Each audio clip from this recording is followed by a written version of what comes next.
이스라엘과 팔레스타인 하마스와의 전쟁이 벌써 한 달을 넘었습니다. 최근 들려온 소식이 참 놀라운 일이 있어서 소개를 합니다. 전쟁이 시작할 때에 팔레스타인이 또 이스라엘의 많은 도시에 와서 포로들을 잡아갔습니다. 인질로 삼으려고 하는 거죠. 그런데 그때 끌려간 인질 중에서 3살짜리 아비가일이라는 여자아이가 있었답니다. 아버지가 총에 맞아 쓰러지고 그 아이를 이렇게 부둥켜 안고 보호했는데 그 아이가 뻘뻘 기어서 엄마한테로 집으로 도망갔는데 거기까지 쫓아가서 그 3살짜리 어린아이를 데리고 인질로 끌고 갔다. 지금 어떻게 됐는지 알 수가 없죠. 참 사람이 잔인함이라는 것이 얼마나 놀라운 일인지.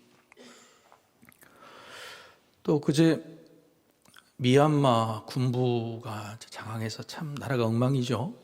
미얀마 북부의 트라이앵글 지역이라고 아실 겁니다. 예전에 아편 유명한 재배단지에 대규모 범죄 조직을 소탕을 했는데 그때 잡힌 범죄자들이 무려 10만 명을 잡았답니다. 어마어마하죠. 근데 놀랍게도 이들에게 잡혀있던 사람이 범죄자들에게 잡혀있던 사람 중에서 한국 사람이 있었는데 무려 19명이 있었대요. 모른 겁니다. 이 작전은 중국과 미얀마가 동시에 시행한 건데 거기 잡혀있는 사람들 중에서 한국 사람이 무려 19명이 있었다는 사실이 저는 놀라운데 여러분 놀랍지 않으십니까? 이처럼 요즘 놀랄 만한 일들이 참 많습니다. 놀랍다, 놀란다는 말을 국어 사전에 찾아보니까 3가지 의미더라고요. 첫 번째는 뜻밖의 일에 무서워하다, 무서울 때 놀라고요. 두 번째는 신기한 일에 감동될 때 놀라고요. 세 번째는 어이가 없어서 기가 막힐 때 놀란다고 합니다. 여러분은 놀라실 때 이 3가지 경우 중에서 어떤 경우에 주로 놀라십니까? 좋은 일이 있어서 놀라면 참 좋죠. 그런데 우리가 놀라는 일은 대부분 이렇게 좋지 않은 일로 기가 막히거나 또 무섭거나 불안한 이런 걸로 놀라는 것 같습니다.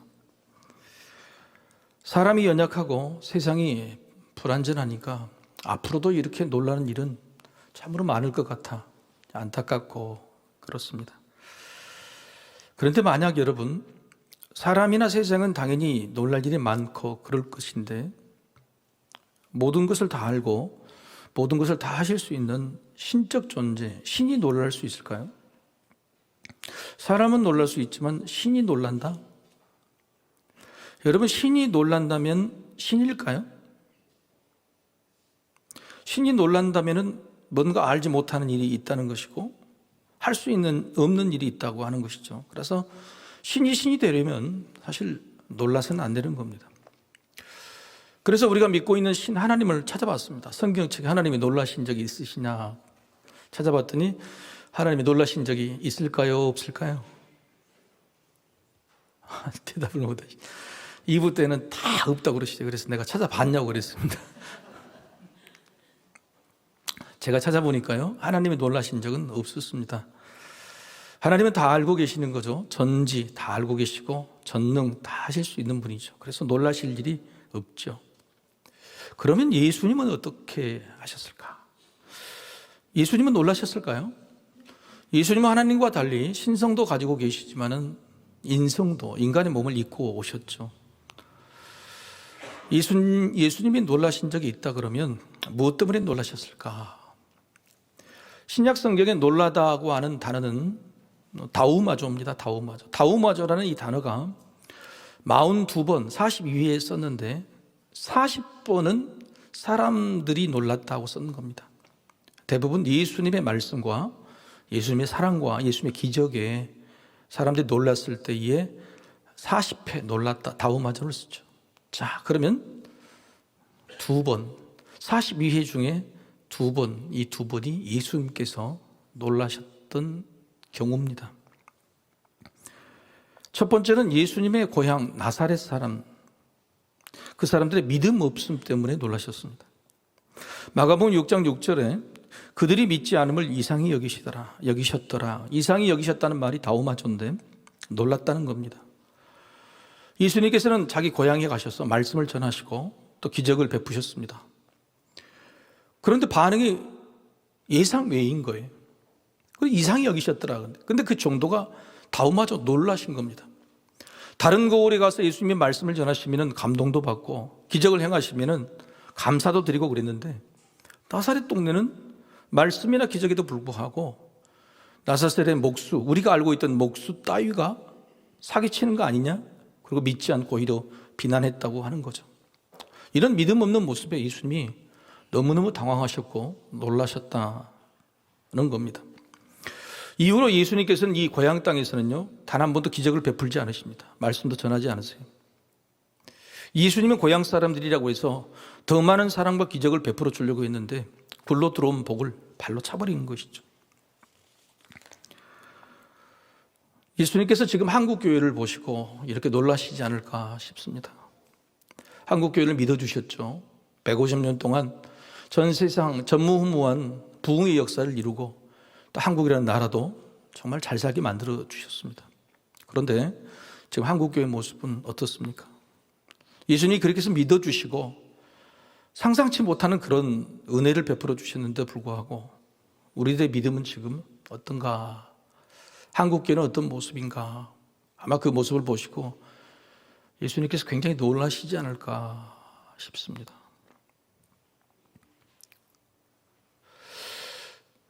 우리가 예수님을 이런 식으로 놀라게 해드려서는 안 되겠죠. 우리 한국교회가 다시 빨리 돌아서기를 소망합니다. 우리의 믿음도 주님이 놀라실 만한 그런 믿음이 됐으면 좋겠다고 하는 겁니다. 두 번째 예수님이 놀라신 것이 뭐냐면 가버나움, 오늘 본문의 백부장의 믿음 때문에 놀라셨습니다. 백부장이라고 하면 밑에 부하 100명의 군사를 거느린 지휘관입니다. 이 사람은 이방인 로마 사람입니다. 로마 사람인데 지금 이스라엘에 와서 파견 근무를 하고 있는 것이죠. 얼마나 힘들었겠습니까? 근데 그 힘든 와중에 자신의 있는 부하 군사들을 섬겼던 종이 있습니다. 근데 그 종이 중풍에 걸렸죠. 그래서 그 중풍병을 고쳐달라고 예수님이 오셨다는 소식에 이 백부장이 직접 나와서 예수님께 낫게 해달라 이야기를 합니다. 예수님은 기특하게 보여서 가자, 내가 고쳐주마 했더니 백부장이 놀랍게도 아니 여기서 말씀만 하시면 됩니다. 그러면 저기 지금 집에 있는 제 하인이 종이 병이 나을 것입니다. 이 말에 예수님 너무너무 놀라셨죠. 그래서 10절 말씀 오늘 본문이 이렇게 기록되어 있습니다. 예수께서 들으시고 놀랍게 여겨 따르는 자들에게 이르시되 내가 진실로 너희에게 이르노니 이스라엘 중 아무에게서도 이만한 믿음을 보지 못하였노라. 놀랍게 여겼다 다우마죠 겁니다. 진실로라는 단어를까지 써서 예수님은 진짜로 이 백부장의 믿음을 칭찬해 주셨죠. 정리하자면 예수님은 믿음이 없어서 놀라셨고 믿음이 너무 커서 놀라셨습니다. 예수님을 놀라게 해드린 일이 있다. 그게 뭐냐? 그건 믿음. 근데 문제는 너무 어이가 없어서 실망해서 놀라게 해드릴 것이냐 아니면 너무 기쁘게 놀라게 해드릴 것이냐 이런 문제라는 겁니다. 여러분 우리가 믿는 목표가 뭘까요? 잘 먹고 잘 사는 거 그것도 좋습니다. 천국 가는 거 좋습니다. 그런데 근본적으로 성경에 말씀해 주신 믿음의 목표는 뭐냐면 하나님을 기쁘시게 하는 겁니다. 하나님을 기쁘시게, 예수님을 기쁘시게 하는 거죠. 그런데 그 방법이 뭐냐면 바로 오늘 본문의 말씀에서 믿음이라고 말하는 것이죠. 우리 믿음이 기대하시는 것보다도 더 크고 진실해서 놀라시는 모습을 보는 것, 그게 바로 믿는 자, 바로 우리들이 인생의 목표로 삼아야 될 것이라는 겁니다. 여러분, 예수님께서 우리 서석교회 성도들의 믿음을 보시고 놀라시겠죠. 근데 어떤 방향으로 놀라셨을까요? 야, 강 목사 알고 봤더니 믿음이 영 아니네. 서석교회 70년 됐지만은 장로, 집사, 권사, 성도들 알고 봤더니 믿음이 이거야? 그렇게 놀라셨을까요? 아니면 야, 대단하다. 한국교회는 힘들고 어려운 믿음을 가지고 있는데 서석교회는 정말 좋습니다. 놀랄만한 믿음이다. 여러분 우리가 교회를 다니는 목표, 믿음 가지고 있는 목표가 주님을 한번 놀라시게 해드려야 되겠다. 교회를 이끌어가고 교회를 만들어가는 모습이 주님을 한번 놀라시게 해드려야 되겠다, 이런 마음이 있으면 얼마나 좋겠냔 말이에요. 주님이 내 믿음을 보시고 과연 놀라신 적이 있을까? 자녀들도 부모들을 놀라게 해주려고 노력합니다. 어렸을 때 제가 일하고 들어가면 제 애들, 아들 하나 딸 둘이요, 재밌게 놀다가 싹 숨습니다. 근데 저는 잘 알아요. 우리 아들은 어디에 숨고 딸은 늘 숨는 곳이 있어요. 그러다 좀 있으면 자기들이 짠 나타나가지고 서프라이즈 이렇게 합니다. 그러면 제가 굉장히 놀란 척을 해야죠. 자녀들은 지금도 저를 놀라게 해주려고 노력합니다. 그런데 제가 한번 세봤더니 자녀들 때문에 놀란 일이 서프라이즈, 기분 좋은 일로 놀란 적은 한두 번이고요. 그냥 가슴이 철렁 내려가는 그런 소식 때문에 놀란 경우가 대부분이었던 것 같아요. 여러분, 우리가 정말 나를 사랑하는 사람에게 놀램으로 기뻐하게 만드는 일이 쉬운 일이 아닌 겁니다. 열심히 했어도 내 부모를 놀랄 정도로 기쁘게 만든 일은 어렵지요. 그런데 이게 더 놀라운 겁니다. 전능하신 하나님을, 우리를 위해 죽으신 예수님을 놀랄 정도로 기쁘게 해드리는 일은 의외로 너무너무 쉬운 거예요. 그냥 믿음이면 되는 거예요. 여러분, 오늘 백부장이 예수님을 놀라게 해드렸죠, 믿음으로. 근데 돈 들었습니까? 대답을 좀 해보세요. 돈 들었어요? 돈은 안 들었잖아요. 시간 들었습니까? 큰 시간? 아니었잖아요. 열심과 노력 엄청나게 쏟아부었습니까? 아니잖아요. 우리가 우리 사랑하는 부모, 우리 사랑하는 가족을 기쁘게, 놀랄 정도로 기쁘게 해주는 것은 너무나 힘들고 어려운 일인데, 위대하신 우리 주님, 나를 구원해 주신 예수님을 기쁘게 해드리는 일은 그냥 믿음이면 된다고요. 믿음이면 기쁘게 해드릴 수 있어요. 믿음이면 놀라게 해드릴 수 있단 말이에요. 우리 믿음에 놀라시면 오늘 백부장처럼 그 종이, 중풍병이 낫게 되는 기적을 잊게 되는 겁니다. 복을 받게 되고요, 놀랄 만한 칭찬을 듣게 돼요. 여러분, 주님으로부터 칭찬을 받으면 우리가 얼마나 행복할까요? 사람의 칭찬만 들어도 고래가 춤추는데 주님의 칭찬을 듣게 되면 우리 인생이 얼마나 행복할까? 그런데 그렇게 해드릴 수 있는 것, 그렇게 받을 수 있는 것이 믿음이면 되는 거예요. 돈 안 드는 믿음, 큰 시간 필요 없는 믿음, 그런 수고 별로 필요 없는 믿음, 그 믿음이면 된다는 거, 그게 오늘 말씀이에요. 자, 그러면 예수님은 백부장의 어떤 믿음 때문에 구체적으로 이렇게 놀라셨던 걸까요? 여러분, 본문은요, 앞뒤의 맥락을 가지고 봐야 됩니다. 마태라는 사람이 복음서를 어떻게 썼는지, 오늘 본문은 8장입니다. 마태복음 8장. 그런데 5장부터 7장까지는 뭐가 기록이 되어 있냐면, 예수님께서 처음 공생애를 시작하시고 나서서 많은 사람들 모여놓고 산상수훈이라는 말씀을 해주세요. 여러분, 산상수훈의 말씀 기억하시죠? 복 있는 자 말씀하신데 그 내용에 가면 갈수록 어렵고 힘들어져요.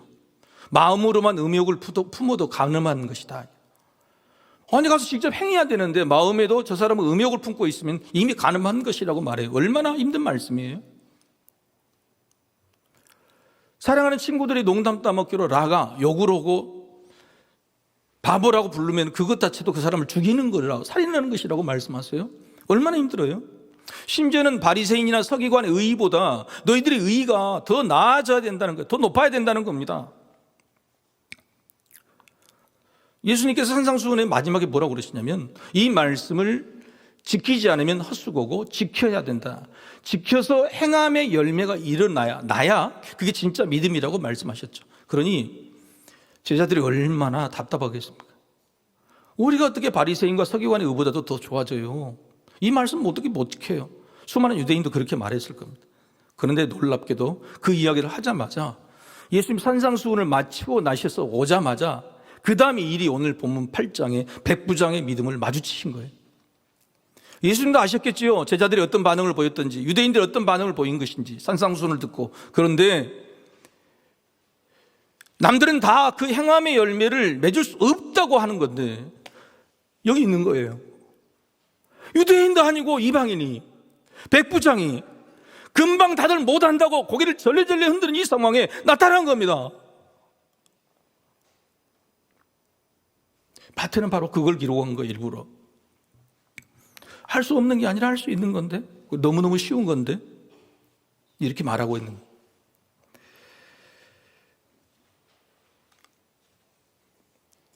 예수님이 기대하셨고 더 놀라셨던 백부장 행함의 믿음은 세 가지입니다. 첫 번째는 한번 화면을 보고 같이 한번 읽어볼까요? 자, 시작. 이웃사랑이라는 말씀을 이미 행한 실천의 믿음이에요. 이미 행했다, 이미 행한 믿음이 있는 거예요. 그게 뭐냐면 5절 6절 제가 한번 읽어보겠습니다. 5절 6절 말씀. 예수께서 가버나움에 들어가시니 한 백부장이 나와 간구하여 이르되 주여 내 아이니 중풍병으로 집에 누워 몹시 괴로워하나이다. 몹시 괴로워한다는 것은 이 원어적인 의미로는 내가 아픕니다 이런 뜻입니다. 내가 아파요. 종이 몹시 괴로워한 게 아니라 종이 괴로워하는 모습을 보고 내가 너무도 괴롭습니다, 아픕니다 이런 뜻이. 사람을 사랑하는 성품, 사랑하는 사람이 아니라면 이런 마음이 들지를 않죠. 그리고 다른 사람을 보내어서 예수님 모시고 갈 수 있는데 자신이 직접 나오잖아요. 누가복음에는 이 사람에 대해서 이렇게 첨언이 되어 있습니다. 뭐냐면 백부장만 여기에 나온 게, 예수님 앞에 나온 게 아니고요, 동네에 유대인 장로들, 그러니까 유지들이 같이 따라 나와서 백부장을 응원합니다. 뭐라고 응원하냐면, 예수님, 이 백부장은요 이방인인데, 로마인인데 우리 민족을 굉장히 사랑하는 사람입니다. 그리고 심지어는 회당을 지어줬습니다 라고 이야기를 해줘요. 옆에서 회당, 예배당을 지어준 사람입니다 라고 이야기를 합니다. 백부장의 과거가, 믿음이 이런 열매가 있었던 거예요. 이웃사랑이라는 열매가 있었던 겁니다. 그래서 자발적으로 나와서 이야기까지 해주는 거예요. 여러분, 누군가 내가 너무나 힘들고 아프고 간절함이 있는데 옆에 사람들이 남의 일이 아니라 내 일처럼 와서 제발 좀 해주세요, 이 사람 정말 좋은 사람이에요, 이렇게 말해줄 수 있는 사람이 누가 있냐고. 이건 객관적인 사실이에요. 사람을 판단하면 현재를 보고 판단하죠. 그런데 현재 잘 모르잖아요. 그래서 그 사람을 판단하기 위해서는 과거에 무슨 일을 했는지 이력서를 가져오라 그런 겁니다. 이력서를, 경력이 뭔지, 그동안 했던 일이 뭔지를 가져와보라고 하는 거예요. 현재 저 사람을 지금 백부장을 만나고 판단하시는 그 모습 속에 예수님이 뭘 보냐면, 과거에 이 사람이 어떤 일을 했는지 그 과거의 믿음을 확인할 수 있었다고 알아봐 주신 겁니다. 아, 이 사람은 현재 이 모습이, 나에게 보여준 이 믿음이 과거로부터 있었던, 행했던 열매, 그것이 진짜구나 하고 인정해 주신 거죠. 두 번째, 같이 한번 읽어보겠습니다. 두 번째, 자, 시작. 말씀이 곧 행함이라는 것을 지금 믿는 믿음이 놀랐어요. 7절 8절 제가 읽겠습니다. 이르시되 내가 가서 고쳐주리라. 백부장이 대답하여 이르되 주여, 내 집에 들어오심을 나는 감당하지 못하겠사오니 다만 말씀으로만 하옵소서. 그러면 내 아인이 낫겠사옵나이다. 이게 무슨 말입니까? 종은 저기 아파 누워 있는데 예수님 여기서 말하시면 지금 낫겠습니다. 이게 여러분 얼마나 큰 믿음인지 모르신가요? 자, 여러분, 오늘 여러분이 복을 받을 줄로 믿습니다. 아멘 하셨죠? 근데 그 아멘 될 줄로 믿습니다라는 고백인데 언제 될까요? 거짓말하지 마세요. 집에 가셔서 오늘 생각해 보시고, 이번 주에 되려나? 다음 주에 되려나? 아니요. 여러분, 주님께서 응답해 주신다고 하고 아멘으로 고백했는데 저 문을 나가면 잊어버려요. 근데 지금 백부장은 뭐라고 하냐? 주님이 지금 말씀하시면 지금 됩니다예요. 이게 즉시 믿음이 얼마나 힘들고 어려운 거예요. 우리 중에 누가 있을까요? 주님이 말씀하신 즉시 이루어집니다. 의심하지 않습니다. 적어도 지금 하나님께서 응답하시기를 시작하실 겁니다. 그런 믿음이 우리에게 있냔 말이죠.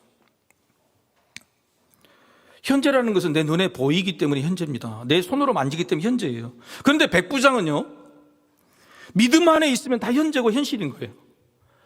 내가 믿음 안에 놓으면은 미래에 뭐 일을 이렇게 또 전부 다 현재, 현실이 돼버리는 거예요. 여기 히브리어의 특성이에요. 유대인들의 관념이에요. 그런데 유대인들이 갖고 있는 관념은 유대인들은 버린 지가 오래돼요. 그래서 오늘 유대인들을 예수님께서 뭐라고 그러시세요? 저들은 어두운 데 가서 이를 갈고 울 거라고 그래요. 그런데 그 유대인들이 가지고 있었던 히브리어 속성이 뭐냐면 말씀이 떨어지면 반드시 행하시고 이루어진다는 그게 히브리어인데 그걸 이방인이 지금 그 믿음을 가지고 있는 거란 말이에요. 즉시 믿음이라는 거예요. 작은 믿음이 아닌 겁니다. 정말 즉시 이루어졌을까요? 오늘 보면 13절에 이렇게 기록되어 있죠. 예수께서 백부장에게 이르시되 가라 내 믿음대로 될지어다 하시니 그 즉시 화인이 나으니라. 그런데 모르잖아요. 즉시 나은지. 지금 백부장은 예수님께 있는 거니까. 그래서 누가복음에는요, 누가복음 7장 10절에는 더 기가 막히게 자세하게 기록해 놓습니다. 보내었던 사람들이 집으로 돌아가 보매 종이 이미 나 있었더라.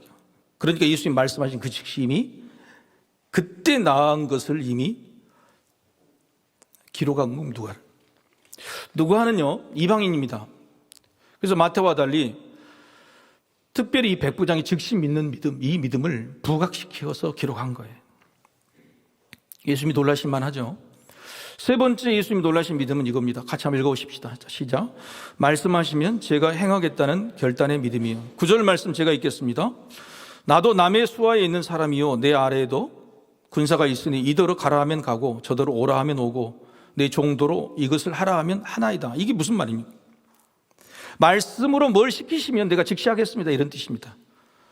말씀하시면 뭐든지 이루어집니다. 지금 이루어지는 걸 내가 믿습니다. 그러고 나서 두 번째는 주님이 내게 무슨 말씀하시든지 내가 즉시 행하겠습니다 하고 하는 거예요. 여러분, 이 믿음이 얼마나 좋은 믿음인가요? 무슨 말이냐면 주님이 뭘 말씀하시고 시키시면 내가 행하겠습니다가 아니고요, 백지수표를 드리는 겁니다. 주님 뭐든지 말씀하십시오. 제가 뭐든지 하겠습니다, 이거예요. 여러분, 우리의 순종이 그런 순종입니까? 이걸 해라고도 안 하는 순종인데 주님 그냥 뭐든지 말씀하세요. 내가 그냥 뭐든지 하겠습니다. 백지수표를 드리는 거예요. 이것은 미래의 믿음이에요. 미래의 믿음. 내가 이렇게 하겠다고 결단의 믿음이에요. 우리는 그렇지 않잖아요. 우리 기도에서 기도에 응답을 해주시면 우리가 뭐뭐 하겠습니다 하고 하죠. 그것조차도 우리가 잊어버리는데 백부장은요, 말씀 즉시 이루어진 걸 믿고 이제는 앞으로 뭐든지 내가 하시겠습니다 이야기하는 거예요. 저는 이 세 번째의 믿음이요, 예수님을 최고의 칭찬으로 이끌어 주신 것 같아요. 왜냐하면 백부장은 군인입니다. 군인이라는 것은 명령체계로 사는 사람입니다. 명령이라는 것은 권한을 부여받은 사람이 할 수 있는 능력이에요. 권한의 범위만큼 발휘하는 거예요. 예요, 대위가 중대장이잖아요. 중대장이 중대 안에 있는 이 범위의 명령은 위에 있는 윗선에 있는 사람들에게 니는 중대를 책임지라 명령할 수 있어 라고 책임을 권한을 부여받는 거죠. 근데 이 중대장이 갑자기 대대나 연대 사단에 가가지고 차렷 열중시켜 그러면 어떻게 돼요?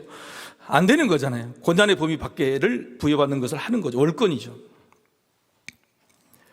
오늘 이 백부장은 명령에 죽고 사는 군인이에요. 그래서 예수님의 말씀을 뭐라고 생각했냐면 명령이라고 생각했어요. 명령이 무조건 복종하겠습니다. 뭐든지. 그런데 그 명령을 어떤 명령이냐? 주님이 낫게 해주신다는 명령. 사람을 낫게 해줄 수 있는 것은 하나님밖에 없는데 하나님께서 예수님에게 이 권한을 부여해 주심을 믿는다는 뜻이에요.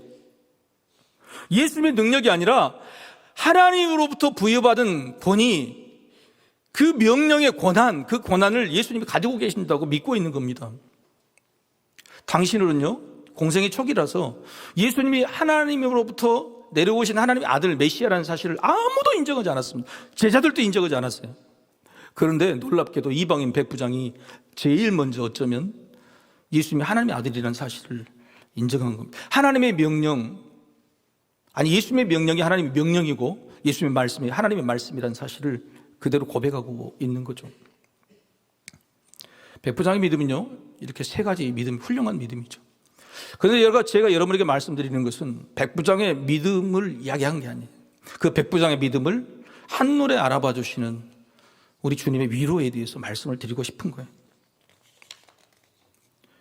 예수님은 사람의 마음을 꿰뚫어 보셨죠. 마음만이 아니라 그들의 시간도 다 꿰뚫어 보세요. 오늘 현재 여러분 이 자리에 나와 있지만 주님은 이 일주일 전에 예배를 드리고 나서 일주일 동안 무엇을 했는지 알고 계세요. 그리고 오늘 끝나고 나서 일주일 동안 어떻게 살 것인지도 알고 계세요. 여러분이 현재의 모습 속에서 과거와 미래를 다 보시는 분이에요, 예수님이. 그래서 이 바리새인들에게 너희가 지금 나에게 말을 듣는 태도를 보면 앞으로도 너희들은 개과천선 못해. 그래서 화를 선포하시고 저주를 베푸신 거예요. 모르셨다면 예수님 그렇게 하시지 않으셨겠죠. 짧은 만남이었습니다. 백부장과. 그리고 대화도 왔다 갔다 딱 2번 했습니다. 그런데 그 한순간에 예수님은 백부장의 과거와 현재와 미래를 그 믿음을 통해서 다 보신 거죠. 놀란 겁니다. 한눈에 알아봐 주셨어요. 그런데 여러분, 예수님이 오늘 놀라셨다, 백부장의 믿음에 놀라셨다는 것보다 저는 백부장이 더 놀랐었던 것 같아요. 그렇지 않겠습니까? 백부장이 지금 자기를 잘 말해주려고 하는 유대인 장로들도 있는데 그 장로들 보는 앞에서 너희들은 다 지옥 가고 이 이방인 백부장이 천국에 갈 거라고 가장 최고의 믿음이라고 칭찬하는 모습이 얼마나 당황스럽겠어요. 그리고 나 같은 이방인이 너무 놀라실 겁니다. 그러나 그 마음 속에는 한편으로는 이방 땅에 와서 이방인 백성들을 잘 다스리고 그들을 섬겨야 되는 오래된 파견 생활의 힘듦, 그리고 이방인으로서 하나님을 믿고 있는 거기에 대한 소외감들, 그동안 힘들고 어려웠던 모든 문제들을 예수님이 나를 한 번에 알아봐 주시는구나, 한 번에 아시는구나, 그것 때문에 놀라지 않았을까 싶어요. 사람들이라도 자기 인생을 알아봐 주는 사람 참 고맙다 그러죠. 그렇죠? 그런데 그런 사람이 있냔 말이죠. 지금 현재 내 모습도 제대로 인정해 주지 못하고 바라봐 주는데 그대로도 보지 못하는데 그 사람의 과거를 인정해 주고 미래까지 내가 잘할 것이라고 인정하고 격려하는 사람이 얼마나 있겠냔 말이죠. 가족이라도 잘 알지 못하고 아마 그럴 겁니다. 자기 인생을 다 바쳐서 가족을 위해 희생한 세월과 그것이 당연하다는 걸 넘어서 인정받지도 못한다면 얼마나 슬플까 싶어요. 지금 우리나라에 50대 고독사가 급속도로 늘고 있답니다. 우리나라의 고독사가요 60대, 70대, 80대가 많았었는데 50대까지 내려가 버린 거예요. 저도 50대거든요. 50대 5명 중에 1명이요 혼자 산답니다. 인생에서 가장 꽃피해야 될 나이 50대, 가장 인정받고 칭찬받고 격려받고 위로받아야 될 나이 50대. 근데 그 50대는 지금 이 땅에서 아무도 위로나 격려, 너무너무 힘들고 어려운 시간인 거예요. 뭐 50대만이 아니라 전 세대도 그럴 겁니다. 이번 수능이 불수능이었다고 그러잖아요. 불수능 끝나고 나서 수험생들에게 여러분 뭐라고 그러셨습니까? 고생했다, 잘했다, 수고했다, 점수는 잘 나왔냐? 이렇게 물으셨습니다. 여러분, 수험생들이 원하는 것은 잘 보든 못 보든 지금까지 달려오고 참아오고 했던 그 과거, 그걸 인정받기를 원하지, 내 점수로 인정받기 원하는, 물론 그것이 너무너무 힘들고 어려운 일이지만 그들이 원하는 것은 그거 아닙니까? 내가 버텨왔다, 참아왔다, 여기까지 잘 달려왔다는 거죠. 우리도 마찬가지예요. 남편도 아내에게, 아내도 남편에게 어떤 결과를 통해서 인정받기를 원하는 게 아니라 시간이 있는 겁니다. 수없이 참아온 시간, 옆에 있어줬던 시간, 그런 시간들이 있는, 그걸 인정받기를 원하죠. 그런데 지금 이 땅은요 세대 간의 갈등이 너무 심해요. 예전에는 부모와 자녀 세대의 갈등이 있었는데 지금은요 10대하고 20대하고 싸워요. 20대와 30대가 싸우고요 50대와 60대가 갈라져 있어요. 세대 간의 갈등이 너무너무 심각해졌다는 것은 뭐냐면 서로가 서로를 인정해 주지 못한 그런 시대가 왔다는 겁니다. 앞으로도 그렇게 될 겁니다. 그럼 우리는 그렇게 인정받지 못하고 우리 삶에서 보람을 느끼지 못하고 살아가야 되느냐? 오늘 놀랍게도요 백부장의 이 사건 이후에 마태가 또 하나의 사건을 기록하는데 이 사건이 사실은 순서가 시간적으로 맞지 않아요. 베드로의 장모가 열병이 걸려서 누워있는데 예수님께서 그 열병을 낫게 해주셨어요. 그런데 베드로의 장모의 열병이 고쳐진 사건은요 백부장의 사건보다 훨씬 이전의 사건입니다. 훨씬 이전에 있었던 사건을 마태는 일부러 끌어와서 이 백부장이 있는 사건 뒤에다 딱 갖다 붙여놓은 거예요. 왜 그랬을까요? 마태는 왜 그랬을까요? 이유가 있는 겁니다.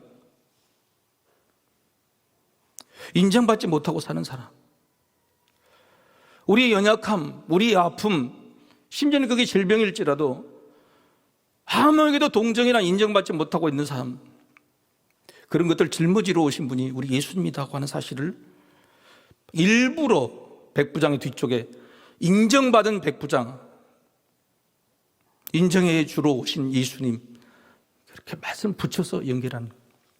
여러분 17절 말씀 같이 한번 읽어볼까요? 17절 자 시작. 이는 선지자 이사야를 통하여 하신 말씀에 우리의 연약한 것을 친히 담당하시고 병을 짊어지셨도다 함을 이루려 하심이더라. 백부장의 종은 육신이 고쳐졌죠. 백부장은 뭐가 고쳤습니까? 영혼의 칭찬을 받고 영혼이 고침을 받았어요. 주님은 이 땅에 병만 고치러, 육신만 고치러 오신 분이 아닙니다. 잘 사시나 못 사나 주님 앞에 믿음으로 다가온 모든 사람들에게 그들을 인정해 주러 오신 거예요. 우리 믿음으로 위대한 뭔가를 업적을 만든 게 중요한 게 아니고 우리 믿음만으로 주님을 기쁘시게 하겠다는 그런 믿음을 가진 자, 그런 사람들을 인정해 주러 오시는 겁니다. 우리 힘들고 어려운 문제, 고난과 고통이 있을지라도 주님은 다 아세요. 사람들은 알아주지 못하지만 우리 주님은 그걸 알고 오신 거죠. 삭개오를 알아주셨고 사마리아 우물가의 여인을 알아주셨고 베데스다 연못가의 38년 된 병자의 과거를 다 알고 오셨습니다. 제자들의 모든 과거를 다 알고 오셨어요. 그리고 그것을 안아주고 품어주고 그러하고 이 땅에 오신 거죠. 사람 그대로를 인정해 주셨고 죄인 그대로를 인정해 주셨고 인정한다 안다고 하심을 넘어서 친히 담당 짊어지셨다. 그런 분이 바로 우리 예수님이시라는 겁니다. 그런데 우리는 잘 모릅니다. 때때로 하나님은 우리에게 침묵하시기 때문에 그렇습니다. 주님께서 나를 인정해 주시고 알아주신다고 하신 말씀을 들리지 않기 때문에 그렇습니다. 하나님의 침묵이 진짜 침묵인가? 다윗은 인생 말년에 시편 39편에 보면은 하나님이 내 기도에 응답해 주시지 않는다, 하나님이 침묵하신다는 것을 너무 가깝게 했어요. 죽을 정도로 힘들고 내가 곧 죽을 것 같다고 이야기했어요. 하나님의 침묵은 이렇게 힘들고 어려운 겁니다. 그런데 정말 하나님이 침묵하실 때 침묵하고 계시는가? 하나 예를 들자면 노아의 방주를 하나님의 명령으로 만들게 됩니다. 이 땅에 있는 모든 세상 사람들이 죄악을 범했죠. 그래서 물로 쓸어버리겠다고 노아가 그 말씀에 순종해서 방주를 다 만들고요. 그리고 하나님께서 방주가 완성되는 날 이제 물로 40일 동안 비로 이 땅을 부어서 모두 다 잠겨서 진멸시키겠다. 그리고 너는 너의 가족과 짐승들을 골라서 방주에 태우라 그랬어요. 그리고 방주를 탔느니 정말로 40일 동안 비가 내리고 온 땅이 지면에 물이 가득해서 다 진멸되고 말았습니다. 그런데 문제는 뭐냐면요, 노아가 노아의 방주를 탄 다음에 1년 동안 하나님께서 말씀해 주시지 않는 거예요. 노아에 대한 소개를 할 때 창세기 6장 9절에 하나님 뭐라고 소개했냐면 하나님과 동행한 사람이라고 소개해요. 노아는 평생 하나님과 동행했습니다. 늘 교제했고 늘 대화했던 사람이에요. 노아 방주를 만들어라, 타라, 심지어 비가 언제까지 온다 알려주셨던 사람, 그런 분이 하나님이셨는데 정작 중요할 때 노아의 방주를 타면 언제 내려가야 할지, 언제 비가 그치는지, 언제 하나님 이 땅을 회복시키는지 그런 말씀이 없으신 거예요.